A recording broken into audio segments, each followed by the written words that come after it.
down.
Don't be afraid, won't let you fall, girl.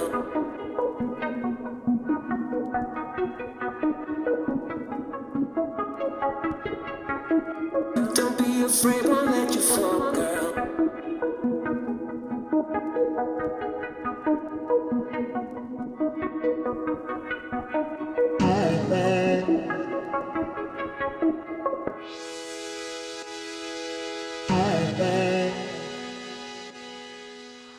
This is our fourth installment of our lift-free weightlifting skills and drills class. We're going to start today's progression with some snatch work. So we'll start with 5 sets of 2 hang muscle snatches into a snatch balance. So a couple things that we want to really reinforce here with the muscle snatch is one, positioning, getting yourself into a hang. So we come into this hang position to really work after that bar passes the knees, all of the points thereafter. So making sure that the bar is staying close to the thighs. Upon contact, we are extending upwards directly in a vertical line, continuing upward momentum on the bar, bringing that thing up to the chest, getting the elbows underneath, and then putting upward momentum on the bar, utilizing the strength of our legs as well. So we're gonna keep taking a little bit of steps that we've worked on in the past sets and the past sections of the lift-free videos. And we're gonna just keep building and progressing through those movements. So with the hang muscle snatch, if you want, you can reinforce this movement by just using a PVC pipe and standing extremely close to a wall in front of you. So by doing this, we make sure that the fault of bringing the hips to the bar and bouncing that bar out away from you is eliminated because you are standing so close to a wall. So by doing that, I'm gonna get into my hang position. As you come down to that hang, the biggest fault that I typically see is people allowing their body weight to drift back and their toes will come off of the ground. So when our positioning gets back so far back into our heels, there's way too much momentum happening in the foot in order to get into your extended position. So making sure that as my body weight comes down into my hang, as my hips go back, when I lean that weight down to the knee, there's not all of this drifting and shifting in terms of where your body weight is positioned. So what you always want to feel is right where your toes connect into your foot, or if you guys have Romolo 2s, right where that first strap is, you want that part of your foot to be the main center of gravity for yourself. So I'm pushing my feet into the ground. I'm gonna feel my legs slightly unlock, and when I do this unlock, I want them slightly out to the side. So when I see people bend their knees out in front of them, so when they kind of give a little bit of give to their legs this way, what typically happens is the lean becomes this forward shift. So if I bend my knees forward, now when that bar comes down, my shoulders end up extremely back behind the bar. So what I want the focus to be is the chest will stay up, elbows will point slightly out to make sure that once I start pulling on the bar, my pull is gonna be a vertical pull and not a horizontal pull backwards. And then I'm going to just come down into my hang. So knees slightly unlock, hips come back, leaning down to that hang position. When I'm holding here, what you can see is my shoulders are slightly over the bar, My chest is up. I'm really focusing on keeping this part of my body, so this label part of my body, facing forward. So once I have that, I'm never gonna let that drop. And what I see a big fault is when people say engage your lats, right? So what I see is a lot of people rolling their shoulders back. So roll their shoulders back and they're like, my lats are engaged. If I add a heavy weighted item or object like a barbell to that scap pullback, almost always those little tiny muscles are not going to hold. So if I pull my shoulder blades back this way, and then I add weight out in front, as soon as I come down to that hang position, the weight is just going to pull my shoulder blades out of that like pulled back position. So instead of thinking to pull the shoulder blades back or really reach everything back, pulling back with the lats, if you think more so to let the arm relax from the body. So you should almost feel like that barbell is pulling the shoulder out of your socket, right? So the weight of the bar is pulling my arm out. It's just this dead strap that's connecting the barbell to the rest of my body. So I'm just letting my arms go. And the thing that's gonna keep your scaps activated is your chest being upright. So right now I'm leaning forward in this really awkward position, but if I pull my chest up, now my scaps and lats are both active. So the lats are gonna be able to pull the weight back. That huge winging portion of our back that we work so much in Olympic weightlifting is what we need to utilize to keep everything tight to the body. So again, don't think that the arms are pulling everything back, because that's just gonna end up locking this out. And upon contact, you're gonna have this super locked out arm, which is gonna take a ton of power away from your legs. So wide grip, chest is up, legs slightly unlock. I'm gonna lean down to that top of the knee, come up, keep that bar nice and tight to the body, bring my knees back under, extending upwards. My shoulders are going to extend up as that bar comes up my stomach. I'm gonna start pulling with the elbows as soon as you get to this turnover position. So once I start turning over with my elbows, I'm gonna put my heels back down into the ground, so then this can become the strongest press I can make.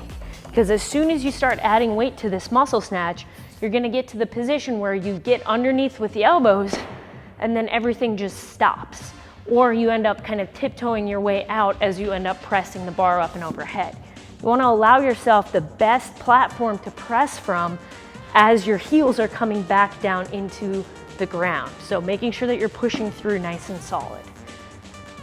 Our secondary part of this first drill is also the snatch balance. So what we're doing is we're trying to combine every segment of the snatch.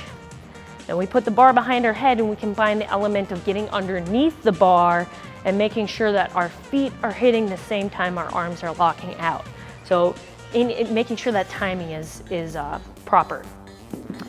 One of the biggest things in Olympic lifting is when our feet come off that ground, so when we extend or when we're moving our feet into our jerk position, as soon as our feet come off the ground, it's imperative that once they hit the platform again, your arms are locking out and you are getting ready to accept that barbell, whether it's in the snatch, whether it's in the jerk, getting your body underneath, or whether it's in the clean, getting yourself underneath, feet are hitting and we're ready to accept that bar nice and strong in our rack position.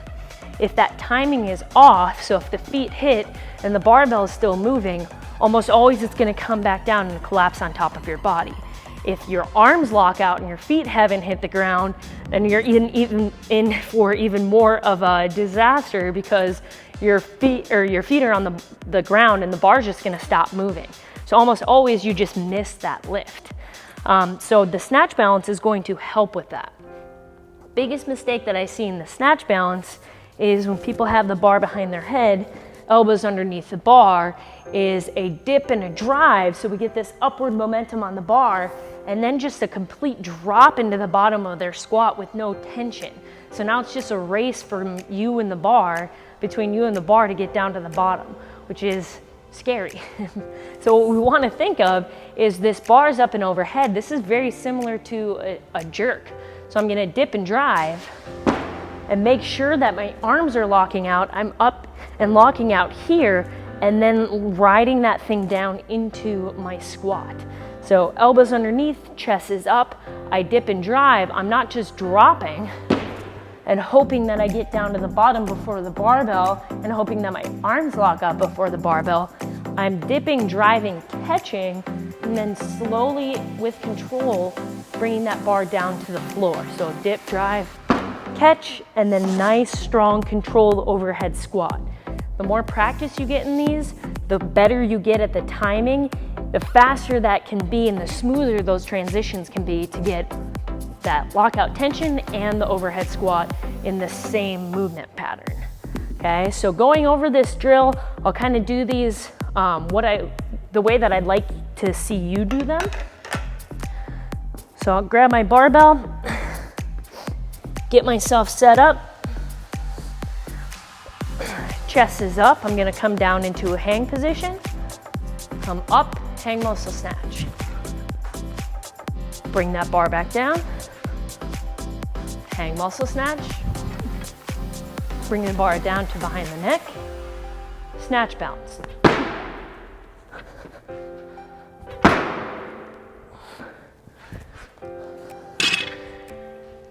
As you get more comfortable with that, the more weight you can load. Again, 2 muscle snatches, 2 snatch bounces. We're gonna do this 5 times. I'm gonna start loading some weight here. You guys can lift right along with me. We got 5 sets of this.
Taking the positioning that we just went over for our first drill, we're gonna move into 8 sets of 1 repetition of hang power snatch into an overhead squat.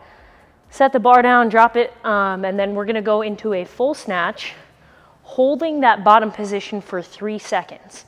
Major focuses here. So we already went over that hang positioning, just making sure that we're keeping all of those things in check. Our weight position forward, making sure our toes are not lifting off the ground, keeping our chest up, keeping our arms relaxed, coming down into that hang.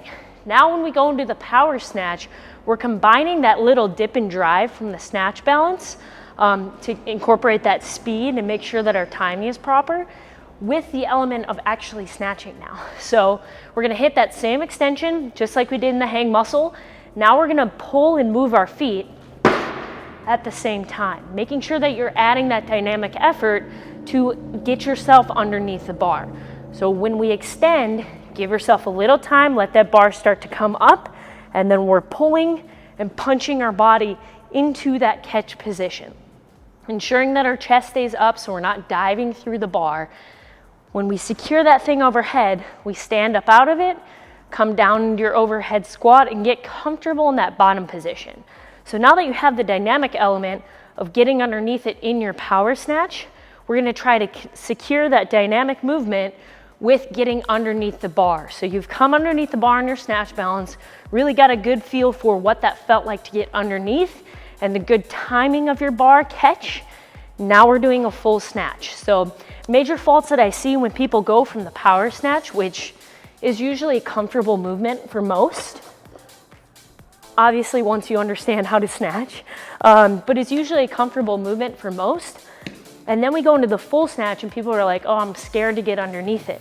Nothing changes. So we learned this last week when we went over the full snatch and kind of catching that power snatch just slightly lower and lower and lower. It's the same exact thing. So when we do that hang power snatch, come down to our hang, come up, extend, catch that bar, come into our overhead squat. Now we understand where the height difference is between that power position and that full position. Nothing should change. I should still catch the bar just as high as I did in that power snatch, but now I control and ride it down like we did in the snatch balance. So after I do that hang power and my overhead squat, I now start from the floor, nice, slow, steady, start speeding up, extend and get underneath the bar, hold, 2, 3, and stand yourself back up. We went over this last week, the difference of speed. So a lot of times as soon as we get into full snatching, or even when we just go down to the ground, the biggest mistake that I see is people getting set and just ripping the bar off the floor and going as fast as they can right from the start of the lift. So this lift needs to be done almost at 3 different speeds. So when we take the bar from the floor to below the knee, if we go too fast in this position, almost always the hips are gonna shoot up because we are holding onto a heavy weighted object, right? So if we start going fast, our butt shoots up and then the bar starts coming afterwards. So what we get is this, and then the bar starts coming up, okay? So what we have to think of is a slow controlled movement, almost like a deadlift. Okay, so when the bar comes off the ground, it has to be smooth and controlled. What we say is like it's driving through a parking lot, okay? You don't go too fast because there could be somebody backing out, there could be a child, could be a cart. Go slow and steady and smooth. Keep your positioning. From once we get to the knee, now from the knee to the hip, we can now speed up a little bit. But we can't go too fast. If we go too fast right at the knee, the bar is gonna stay out away from us and we're not gonna have time to allow ourselves to pull the bar back to our body. So we take the path of least resistance and we pull the hips or shoot the hips forward into the bar, bouncing it out in front of us. Or you short your extension because you're trying to speed up and you're trying to catch up to the bar. So instead, we start speeding up just slightly. So now we're driving through a residential street, right? You're not so much worried about the carts pulling out in front of you. You're not worried about the kids running through the lanes, but you are going nice and slow and controlled because people can still back out of their driveways. Balls could be rolling in the road. So we go a little bit faster, but still nice, slow, and steady. Now, once we hit that contact point and we're extending into that motion, the speed doesn't start happening until that bar starts coming up our body. Once we get it to the height of our belly button, so that's basically when we extend and that bar gets upward trajectory, now the positioning of pulling and punching yourself underneath is as fast as you can make it. The better your technique gets, the better your positioning gets, that speed can go faster and faster and faster. So when you watch these videos on hook grip, you watch the pros do it, the professionals do it at the World Championships, it looks like they are going all one speed and it is fast, but they are professionals for a reason, okay? They make it look easy because they've had years and years and years of practice. So we have to practice it properly, practice it right in order to get our speed and positioning right, okay? So again, that full snatch, slow, steady, a little faster, fast as you can. Okay, I'm gonna do a couple reps with you, and then you guys just keep moving through this. We have 8 sets of singles here.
Going into our last complex of the day, we have 8 sets of singles.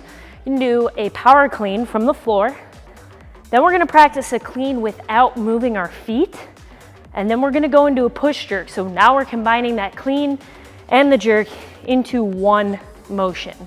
So with the power clean from the floor,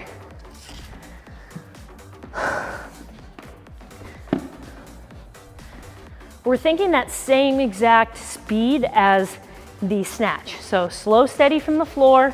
Once we get to the knees, start speeding up. Upon that point of contact, we're now going near maximal speed, okay? Not losing connection with the bar, making sure that as we extend, we are pulling the bar straight to our shoulders. So we're pulling our shoulders straight to the bar. We're not allowing that bar to continually pass our body as we get underneath it. Now we're just sitting under it, hoping that it doesn't drive us down to the ground. So making sure that it's staying connected with the body and landing nice and strong on top of our shoulders that have our elbows up nice and solid. So we are pulling that thing all the way to the top of the shoulder. So when we catch it, should be on the shoulder, across both collarbones, onto the other shoulder. If we don't have that positioning, so if you guys keep getting like bruises right in the middle of the chest, what that shows me is that we're not confident or comfortable with where that bar is going to sit. So if we are driving, we don't know the destination to which we're driving to, we're constantly gonna end up lost, right? It's the same exact thing with a clean. If we go into the clean, we don't understand where that positioning is in the catch, how do you expect yourself to get there, right? So we have to make sure that you guys are comfortable with that spot. So if you aren't, grab a barbell, figure out where that thing is going to lay.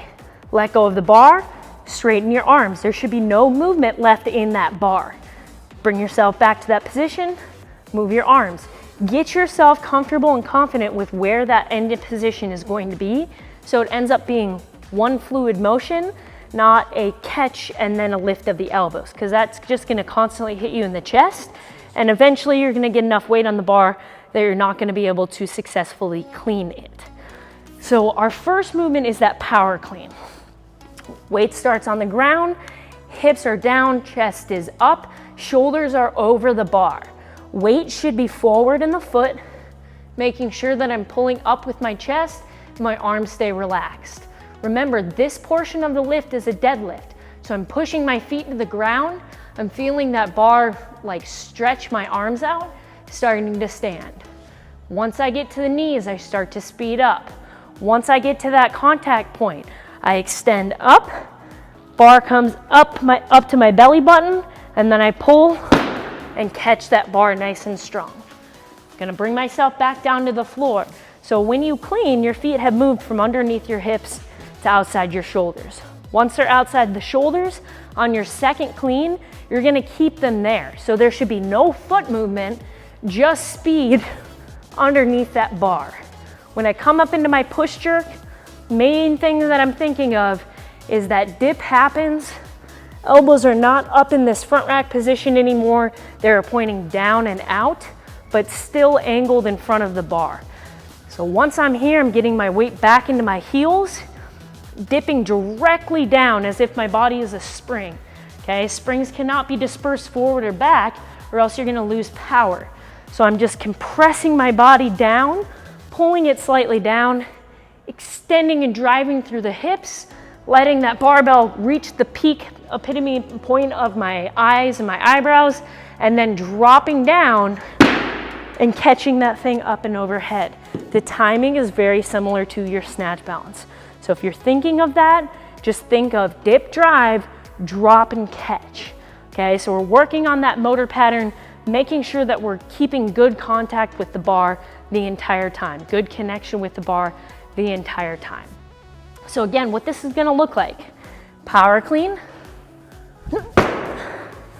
full clean, no feet, walk my feet back in, push jerk. Ensuring that in the push jerk, if you are jumping forward, almost always you're missing your extension of the hips. So if you find yourself jumping forward, it's probably because you did not extend at the hips.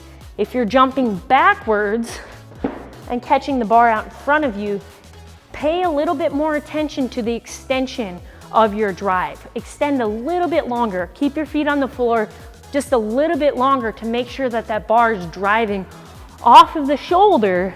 So now when you come underneath it, there's much less movement going forward and back. So just think to drive longer.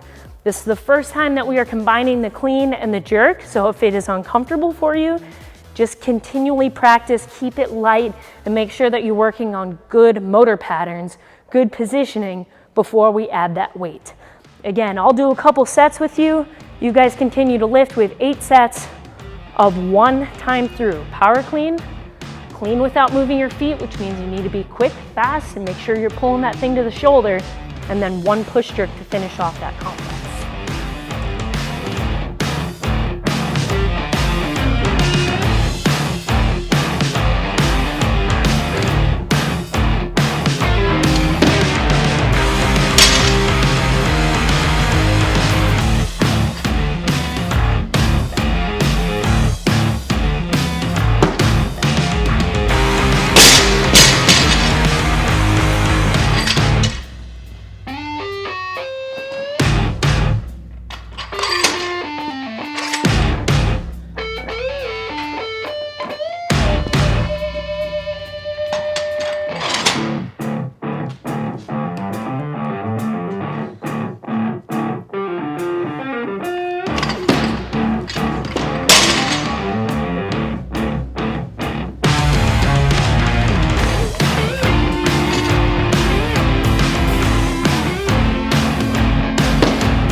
gonna leave you guys with a little bit of strength work today. We have 4 sets of 6 snatch grip RDLs. So in the RDL or the Romanian deadlift, the legs are just softly bent. Main thing that you're thinking here, 1, keep the bar smack tight to the body. So don't let that thing roll out away from you. You're keeping your chest pulled up, lifting that chest as high as you can to make sure that bar stays nice and tight to the body. Legs slightly unlock, hips are shifting back. So we're hinging the hips back, trying your best to keep your whole foot on the ground. So in this hip shift back, you're not letting your weight drift back into your heels. Really similar to your hang positioning. So I'm hinging my hips back, letting that bar stay nice and tight to my body, bending down as much as I can without allowing that back to curve. I know a lot of coaches out there allow you to let your back round, bringing the bar all the way down to the floor. Main thing that I want is your hamstrings controlling this lift the entire time. So most people are not going to be able to reach the ground if you guys are keeping your back straight and in line. We're really focusing on loading the hamstrings, so stretching the hamstrings out this way and then forcing them to contract as you're standing up. So get that thing in the snatch position, do a good snatch deadlift up, do not waste this rep. So get yourself in a good set position, stand with the legs, hips or knees unlock, hips move back, weight stays nice and tight to the shins, and then standing that weight up. Leaning back, notice I'm not letting myself go at the bottom. I'm keeping everything nice and tight and using my legs to move the bar. 4 sets, 6 reps, finish strong in your set. Good work today, guys.